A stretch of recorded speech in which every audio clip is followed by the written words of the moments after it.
بسم اللہ الرحمن الرحیم اللہم صلی علی محمد وعلی آل محمد وبارک وسلم۔ بے حد و بے حساب درود و سلام حضور آقا کریم صلی اللہ علیہ وآلہ وسلم اور ان کی آل پر۔ السلام علیکم سامعین، آپ کا ہوسٹ عمر مختار آپ کے اپنے چینل صرف سچ پر ایک اور نئے موضوع کے ساتھ آپ کی خدمت میں حاضر ہے۔ سامعین، آج کا ہمارا موضوع ہماری پچھلی ویڈیو زوجین کے حقوق کا دوسرا حصہ ہے۔ پچھلی ویڈیو میں ہم نے شوہر کے ذمہ جو بیوی کے حقوق ہیں قرآن و حدیث کی روشنی میں بیان کیے تھے۔ اس ویڈیو میں ہم انشاءاللہ شوہر کے جو بیوی پر حقوق ہیں، جو بیوی پر ذمہ داریاں شوہر کے حوالے سے بنتی ہیں، قرآن و حدیث کی روشنی میں بیان کریں گے۔ تحریر و تحقیق جناب محمد خالد جزوی صاحب۔ سامعین، شوہر کی اطاعت کے حوالے سے اللہ کریم قرآن حکیم کی سورۃ النساء میں کچھ یوں ارشاد فرماتا ہے۔ ترجمہ: مرد عورتوں پر حاکم ہیں اس وجہ سے کہ اللہ تعالیٰ نے ایک کو دوسرے پر فضیلت دی ہے، اور اس وجہ سے کہ مردوں نے اپنے مال خرچ کیے ہیں۔ جو عورتیں نیک ہیں وہ اپنے شوہروں کا کہنا مانتی ہیں، اور اللہ کے حکم کے موافق نیک عورتیں شوہر کی عدم موجودگی میں اپنے نفس اور شوہر کے مال کی حفاظت کرتی ہیں، یعنی اپنے نفس اور شوہر کے مال میں کسی قسم کی خیانت نہیں کرتی ہیں۔ اس آیت میں اللہ تعالیٰ نے مرد کو عورت پر فوقیت و فضیلت دینے کی دو وجہیں ذکر فرمائی ہیں۔ مرد و عورت ساری کائنات کو پیدا کرنے والے اللہ تبارک و تعالیٰ نے مرد کو عورت پر فضیلت دی ہے۔ مرد اپنے اور بیوی بچوں کے تمام اخراجات برداشت کرتا ہے، چنانچہ اللہ کریم سورہ بقرہ میں قرآن حکیم میں کچھ یوں ارشاد فرماتا ہے۔ ترجمہ: مردوں کو عورتوں پر فضیلت حاصل ہے۔ سامعین، رسول اللہ صلی اللہ علیہ وآلہ وسلم نے ارشاد فرمایا، اگر عورت نے خاص طور پر 5 نمازوں کی پابندی کی، ماہ رمضان کے روزے اہتمام سے رکھے، اپنی شرمگاہ کی حفاظت کی اور اپنے شوہر کی اطاعت کی، تو گویا وہ جنت میں داخل ہو گئی۔ اسی طرح ایک اور جگہ پر نبی کریم صلی اللہ علیہ وآلہ وسلم سے ایک واقعہ نقل ہے۔ ایک عورت نے نبی اکرم صلی اللہ علیہ وآلہ وسلم سے کہا کہ مجھے عورتوں کی ایک جماعت نے آپ صلی اللہ علیہ وآلہ وسلم سے ایک سوال کرنے کے لیے بھیجا ہے، اور وہ یہ ہے کہ اللہ تعالیٰ نے جہاد کا حکم مردوں کو دیا ہے، چنانچہ اگر ان کو جہاد میں تکلیف پہنچتی ہے تو اس پر ان کا اجر دیا جاتا ہے، اور اگر وہ شہید ہو جاتے ہیں تو اللہ تعالیٰ کے خصوصی بندوں میں شمار ہو جاتے ہیں کہ مرنے کے باوجود وہ زندہ رہتے ہیں، اور اللہ تبارک و تعالیٰ کی طرف سے خصوصی رزق ان کو دیا جاتا ہے، جیسا کہ قرآن حکیم کی سورہ آل عمران میں ارشاد ہے۔ ہم عورتیں ان کی خدمت کرتی ہیں، ہمارے لیے کیا اجر ہے؟ تو نبی اکرم صلی اللہ علیہ وآلہ وسلم نے ارشاد فرمایا، جن عورتوں کی طرف سے تم بھیجی گئی ہو ان کو اطلاع کر دو کہ شوہر کی اطاعت اور اس کے حق کا اعتراف تمہارے لیے اللہ کے راستے میں جہاد کے برابر ہے، لیکن تم میں سے کم ہی عورتیں اس ذمہ داری کو بخوبی انجام دیتی ہیں۔ سامعین، ان دنوں مرد و عورت کے درمیان مساوات اور آزادی نسواں کا بڑا شور ہے، اور بعض ہمارے بھائی بھی اس پروپیگنڈے میں شریک ہو جاتے ہیں۔ حقیقت یہ ہے کہ مرد و عورت زندگی کے گاڑی کے 2 پہیے ہیں۔ زندگی کا سفر دونوں کو ایک ساتھ طے کرنا ہے۔ اب زندگی کے سفر کو طے کرنے میں انتظام کی خاطر یہ لازمی بات ہے کہ دونوں میں سے کوئی ایک سفر کا ذمہ دار ہو، تاکہ زندگی کا نظام صحیح چل سکے۔ لہذا 3 راستے ہیں۔ 1، دونوں کو ہی امیر بنایا جائے۔ نمبر 2، عورت کو اس زندگی کے سفر کا امیر بنایا جائے۔ نمبر 3، مرد کو اس زندگی کے سفر کا امیر بنایا جائے۔ سامعین، پہلی شکل میں اختلاف کی صورت میں مسئلہ حل ہونے کی بجائے پیچیدہ سے پیچیدہ ہوتا جائے گا۔ دوسری شکل بھی ممکن نہیں ہے، کیونکہ مرد و عورت کو پیدا کرنے والے نے صنف نازک کو ایسے اوصاف سے متصف پیدا کیا ہے کہ وہ مرد پر حاکم بن کر زندگی نہیں گزار سکتی ہے۔ لہٰذا اب ایک ہی صورت بچی اور وہ یہ ہے کہ مرد اس زندگی کے سفر کا امیر بن کر رہے۔ مرد میں عادتاً و طبعاً عورت کی بنسبت فکر و تدبر اور برداشت و تحمل کی قوت زیادہ ہوتی ہے، نیز انسانی خلقت، فطرت، قوت اور صلاحیت کے لحاظ سے اور عقل کے ذریعے انسان غور و خوض کرے تو یہی نظر آئے گا کہ اللہ تبارک و تعالی نے جو قوت مرد کو عطا کی ہے، بڑے بڑے کام کرنے کی جو صلاحیت مرد کو عطا فرمائی ہے، وہ عورت کو نہیں دی گئی۔ لہٰذا امارت اور سربراہی کا کام صحیح طور پر مرد ہی انجام دے سکتا ہے۔ اس مسئلہ کے لیے اپنی عقل سے فیصلہ کرنے کے بجائے اس ذات سے پوچھیں جس نے ان دونوں کو پیدا کیا ہے۔ چنانچہ خالق کائنات نے قرآن کریم میں واضح الفاظ کے ساتھ اس مسئلے کا حل پیش کر دیا ہے۔ سامعین، حوالہ کے لیے سورۃ البقرہ اور سورۃ النساء دونوں ملاحظہ فرمائیں۔ ان دونوں صورتوں میں اللہ کریم میں ذکر فرما دیا ہے کہ مرد ہی زندگی کے سفر کا سربراہ رہے گا اور فیصلہ کرنے کا حق مرد ہی کو حاصل ہے، اگرچہ مرد کو چاہیے کہ عورت کو اپنے فیصلوں میں شامل کرے۔ مرد حضرات بھی اس بات کو اچھی طرح ذہن نشین کر لیں کہ بے شک مرد عورت کے لیے قوام یعنی امیر کی حیثیت رکھتا ہے، لیکن ساتھ ہی دونوں کے درمیان دوستی کا بھی تعلق ہے، یعنی انتظامی طور پر تو مرد قوام یعنی امیر ہے، لیکن باہمی تعلق دوستی جیسا ہے۔ ایسا تعلق نہیں ہے جیسا مالک اور نوکرانی کے درمیان ہوتا ہے۔ ایک مرتبہ حضور صلی اللہ علیہ وآلہ وسلم نے حضرت عائشہ رضی اللہ تعالی عنہا سے فرمایا کہ جب تم مجھ سے راضی ہوتی ہو اور جب تم مجھ سے ناراض ہوتی ہو، دونوں حالتوں میں مجھے علم ہو جاتا ہے۔ حضرت عائشہ رضی اللہ تعالی عنہا نے پوچھا، یا رسول اللہ صلی اللہ علیہ وآلہ وبارک وسلم، کس طرح علم ہو جاتا ہے؟ آپ صلی اللہ علیہ وآلہ وسلم نے ارشاد فرمایا کہ جب تم مجھ سے راضی ہوتی ہو تو رب محمد کے الفاظ کے ساتھ قسم کھاتی ہو، اور جب تم مجھ سے ناراض ہوتی ہو تو رب ابراہیم کے الفاظ کے ساتھ قسم کھاتی ہو۔ اس وقت تم میرا نام نہیں لیتی بلکہ حضرت ابراہیم علیہ السلام کا نام لیتی ہو۔ حضرت عائشہ رضی اللہ تعالی عنہا نے فرمایا کہ یا رسول اللہ صلی اللہ علیہ وآلہ وسلم، میں صرف آپ کا نام چھوڑتی ہوں، نام کے علاوہ کچھ نہیں چھوڑتی۔ سامعین، اب آپ اندازہ لگائیں کہ کون ناراض ہو رہا ہے، حضرت عائشہ رضی اللہ تعالی عنہا، اور کس سے ناراض ہو رہی ہیں؟ حضور اکرم صلی اللہ علیہ وآلہ وسلم سے۔ معلوم ہوا کہ اگر بیوی ناراضگی کا اظہار کر رہی ہے تو یہ مرد کی قوامیت یعنی امارت کے خلاف نہیں ہے، کیونکہ نبی اکرم صلی اللہ علیہ وآلہ وسلم نے بڑی خوش طبعی کے ساتھ اس کا ذکر فرمایا کہ مجھے تمہاری ناراضگی کا پتہ چل جاتا ہے۔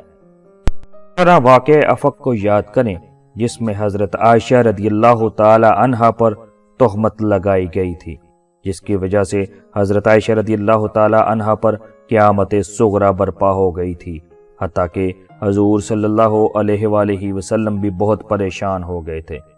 جب آیت برات نازل ہوئی جس میں اللہ تعالیٰ نے حضرت عائشہ رضی اللہ تعالیٰ عنہ کی برات کا اعلان کیا تو حضور صلی اللہ علیہ وآلہ وسلم بہت خوش ہوئے۔ حضرت ابوبکر رضی اللہ عنہ نے حضرت عائشہ رضی اللہ تعالیٰ عنہ سے کہا، کھڑی ہو جاؤ اور نبی کریم صلی اللہ علیہ وآلہ وسلم کو سلام کرو۔ حضرت عائشہ رضی اللہ عنہ بستر پر لیٹی ہوئی تھیں۔ انہوں نے لیٹے لیٹے فرمایا کہ یہ تو اللہ تعالیٰ کا کرم ہے کہ اس نے میری برات اپنے پاک کلام میں نازل فرما دی، لیکن میں اللہ تعالیٰ کے سوا کسی کا شکر ادا نہیں کرتی، کیونکہ آپ لوگوں نے تو اپنے دل میں یہ احتمال پیدا کر لیا تھا کہ شاید مجھ سے غلطی ہو گئی ہے۔ سامعین، بظاہر حضرت عائشہ رضی اللہ تعالی عنہا نے حضور صلی اللہ علیہ وآلہ وسلم کے سامنے کھڑے ہونے سے اعراض فرمایا، لیکن حضور صلی اللہ علیہ وآلہ وسلم نے اس کو برا نہیں سمجھا، اس لیے کہ یہ ناز کی بات ہے۔ یہ ناز در حقیقت اسی دوستی کا تقاضا ہے جو میاں بیوی کے درمیان ہوتی ہے۔ معلوم ہوا کہ میاں بیوی کے درمیان حاکمیت اور محکومیت کا رشتہ نہیں بلکہ دوستی کا بھی رشتہ ہے، اور اس دوستی کا حق یہ ہے کہ اس قسم کے ناز کو برداشت کیا جائے۔ بہرحال چونکہ اللہ تعالیٰ نے مرد کو قوام بنایا ہے، اس لیے فیصلہ اس کا ماننا ہوگا۔ ہاں، بیوی اپنی رائے اور مشورہ دے سکتی ہے، اور شریعت نے مرد کو یہ ہدایت بھی دی ہے کہ وہ حتی الامکان بیوی کی دلداری کا خیال بھی کرے، لیکن فیصلہ اسی کا ہوگا۔ لہٰذا اگر بیوی چاہے کہ ہر معاملے میں فیصلہ ان کا چلے اور مرد قوام نہ بنے تو یہ صورت فطرت کے خلاف ہے، شریعت کے خلاف ہے، عقل کے خلاف ہے اور انصاف کے خلاف ہے، اور اس کا نتیجہ گھر کی بربادی کے سوا اور کچھ نہیں۔ سامعین، اللہ کریم نے سورہ النساء میں کچھ یوں ارشاد فرمایا ہے، ترجمہ: جو عورتیں نیک ہیں وہ اپنے شوہروں کی تابع داری کرتی ہیں، اور اللہ کے حکم کے موافق نیک عورتیں شوہر کی عدم موجودگی میں اپنے نفس اور شوہر کے مال کی حفاظت کرتی ہیں، یعنی اپنے نفس اور شوہر کے مال میں کسی قسم کی خیانت نہیں کرتی ہیں۔ رسول اکرم صلی اللہ علیہ وآلہ وسلم نے ارشاد فرمایا، میں تمہیں مرد کا سب سے بہترین خزانہ نہ بتاؤں؟ وہ نیک عورت ہے، جب شوہر اس کی طرف دیکھے تو وہ شوہر کو خوش کر دے، جب شوہر اس کو کوئی حکم کرے تو شوہر کا کہنا مانے، اگر شوہر کہیں باہر سفر میں چلا جائے تو اس کے مال اور اپنے نفس کی حفاظت کرے۔ سامعین، شوہر کے مال کی حفاظت میں یہ ہے کہ عورت شوہر کی اجازت کے بغیر شوہر کے مال میں سے کچھ نہ لے اور اس کی اجازت کے بغیر کسی کو نہ دے۔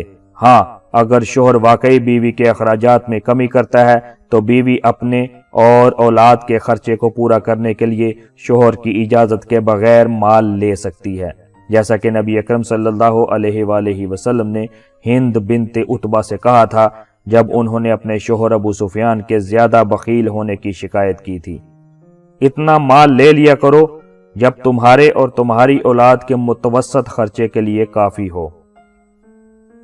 سامعین، شوہر کی آبرو کی حفاظت میں یہ ہے کہ عورت شوہر کی اجازت کے بغیر کسی کو گھر میں داخل نہ ہونے دے، کسی نامحرم سے بلا ضرورت بات نہ کرے، شوہر کی اجازت کے بغیر گھر سے باہر نہ نکلے، گھر کے اندرونی نظام کو چلانا اور بچوں کی تربیت کرنا یہ عورتوں کی ذمہ داری ہے، جو ان کی خلقت کے مقاصد میں سے ایک اہم مقصد ہے، بلکہ یہ وہ بنیادی ذمہ داری ہے جس کی ادائیگی عورتوں پر لازم ہے۔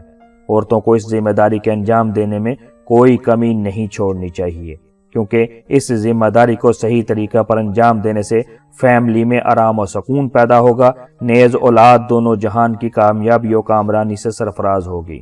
چنانچہ حضرت انس رضی اللہ تعالی عنہ فرماتے ہیں کہ جب صحابہ اکرام اپنی بیٹی یا بہن کو رخصت کرتے تھے تو اس کو شوہر کی خدمت اور بچوں کی بہترین تربیت کی خصوصی تاکید کرتے تھے۔ چنانچہ رسول اللہ صلی اللہ علیہ وآلہ وسلم نے ارشاد فرمایا، عورت اپنے شوہر کے گھر میں نگہبان اور ذمہ دار ہے اور اس سے اس کے بچوں کی تربیت وغیرہ کے متعلق سوال کیا جائے گا۔ سامعین، بیوی شوہر کی اجازت کے بغیر نفلی روزہ نہ رکھے۔ چنانچہ حضرت ابو ہریرہ رضی اللہ تعالیٰ عنہ سے روایت ہے کہ حضور اکرم صلی اللہ علیہ وآلہ وسلم نے ارشاد فرمایا، کسی عورت کے لیے حلال نہیں کہ وہ اپنے شوہر کی موجودگی میں روزہ رکھے مگر شوہر کی اجازت سے، یعنی کسی عورت کے لیے نفلی روزہ رکھنا شوہر کی اجازت کے بغیر حلال نہیں۔ سامعین، عورت کے دل میں شوہر کے پیسے کا درد ہونا چاہیے تاکہ شوہر کا پیسہ فضول خرچی میں خرچ نہ ہو۔ گھر کو نوکرانیوں پر نہیں چھوڑنا چاہیے کہ وہ جس طرح چاہیں کرتی رہیں، بلکہ عورت کی ذمہ داری ہے کہ وہ گھر کے داخلی تمام امور پر نگاہ رکھے۔ حتی الامکان خوشی اور راحت اور سکون کو حاصل کرنے اور رنج و غم کو دور کرنے کے لیے ایک دوسرے کا تعاون کرنا چاہیے، ایک دوسرے کے راز لوگوں کے سامنے ذکر نہ کیے جائیں۔ چنانچہ رسول اکرم صلی اللہ علیہ وآلہ وسلم نے ارشاد فرمایا، قیامت کے دن اللہ کی نظروں میں سب سے بدبخت انسان وہ ہوگا جو میاں بیوی کے آپسی راز کو دوسروں کے سامنے بیان کر دے۔ سامعین، قرآن و سنت میں واضح طور پر ایسا کوئی قطعی اصول نہیں ملتا جس کی بنیاد پر کہا جائے کہ کھانا پکانا عورتوں کی ذمہ داری ہے۔ البتہ حضرت فاطمہ رضی اللہ تعالی عنہا کی شادی کے بعد حضور اکرم صلی اللہ علیہ وآلہ وسلم نے حضرت علی علیہ السلام اور حضرت فاطمہ رضی اللہ تعالی عنہا کے درمیان کام کی جو تقسیم کی وہ اس طرح تھی کہ باہر کے کام حضرت علی رضی اللہ تعالی عنہ دیکھتے تھے، گھریلو کام مثلاً کھانا بنانا، گھر کی صفائی کرنا وغیرہ حضرت فاطمہ رضی اللہ تعالی عنہ کے ذمہ تھا۔ لیکن یاد رکھیں کہ زندگی قانونی پیچیدگیوں سے نہیں چلا کرتی، لہٰذا جس طرح قرآن و حدیث میں مذکور نہیں ہے کہ کھانا پکانا عورت کے ذمہ ہے، اسی طرح قرآن و سنت میں کہیں واضح طور پر یہ موجود نہیں ہے کہ شوہر کے ذمہ بیوی کا علاج کرانا لازم ہے۔ اسی طرح قرآن و سنت میں مرد کے ذمہ نہیں ہے کہ وہ بیوی کو اس کے والدین کے گھر ملاقات کے لیے لے جایا کرے۔ اسی طرح اگر بیوی کے والدین یا بھائی بہن اس کے گھر آئیں تو مرد کے ذمہ نہیں ہے کہ مرغ و مسلم و کوفتے و کباب وغیرہ لے کر آئے۔ معلوم ہوا کہ دونوں ایک دوسرے کی خدمت کے جذبہ سے رہیں، باہر کے کام مرد انجام دے اور عورت گھر کے معاملات کو بخوبی انجام دے۔ سامعین، میاں بیوی دونوں کو چاہیے کہ وہ اپنے اہل و عیال کو جہنم کی آگ سے بچانے کے لیے مشترکہ فکر و کوشش کریں۔ چنانچہ اللہ کریم قرآن حکیم کی سورہ تحریم میں کچھ یوں ارشاد فرماتا ہے، ترجمہ: اے ایمان والو، تم اپنے آپ کو اور اپنے گھر والوں کو اس آگ سے بچاؤ جس کا ایندھن انسان ہے اور پتھر، جس پر سخت دل مضبوط فرشتے مقرر ہیں، جنہیں جو حکم اللہ تعالیٰ دیتا ہے اس کی نافرمانی نہیں کرتے، بلکہ جو حکم دیا جائے بجا لاتے ہیں۔ سامعین، جب یہ آیت نازل ہوئی تو حضرت عمر نبی کریم صلی اللہ علیہ وآلہ وسلم کی خدمت میں حاضر ہوئے اور عرض کیا کہ ہم اپنے آپ کو تو جہنم کی آگ سے بچا سکتے ہیں، مگر گھر والوں کا کیا کریں؟ تو آپ صلی اللہ علیہ وآلہ وسلم نے ارشاد فرمایا، تم ان کو برائیوں سے روکتے رہو اور اچھائیوں کا حکم کرتے رہو، انشاءاللہ یہ عمل ان کو جہنم کی آگ سے بچانے والا بنے گا۔ سامعین، دونوں میں سے کسی ایک کے انتقال ہونے پر دوسرا اس کی وراثت میں شریک ہوگا۔ چنانچہ اللہ کریم سورۃ النساء میں کچھ یوں ارشاد فرماتا ہے، شوہر اور بیوی کی وراثت میں 4 شکلیں بنتی ہیں۔ نمبر 1، بیوی کے انتقال پر اولاد موجود نہ ہونے کی صورت میں شوہر کو 1/2 ملے گا۔ نمبر 2، بیوی کے انتقال پر اولاد موجود ہونے کی صورت میں شوہر کو 1/4 ملے گا۔ نمبر 3، شوہر کے انتقال پر اولاد موجود نہ ہونے کی صورت میں بیوی کو 1/4 ملے گا۔ نمبر 4، شوہر کے انتقال پر اولاد موجود ہونے کی صورت میں بیوی کو 1/8 ملے گا۔